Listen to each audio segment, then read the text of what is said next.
வளர்ச்சிக்கும் சம அளவு நிதி ஒதுக்கப்படும்.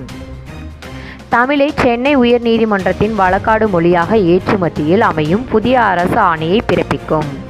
உலக பொதுமுறையான திருக்குறள் தேசிய நூலாக அறிவிக்கப்பட்டு புதிய அரசு ஆவண செய்யும்.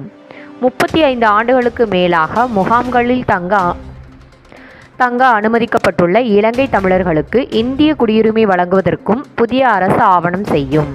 இலங்கைக்கு திரும்பிச் செல்ல விரும்புபவர்களுக்கு வேண்டிய அனைத்து உதவிகளும் செய்யப்படும்.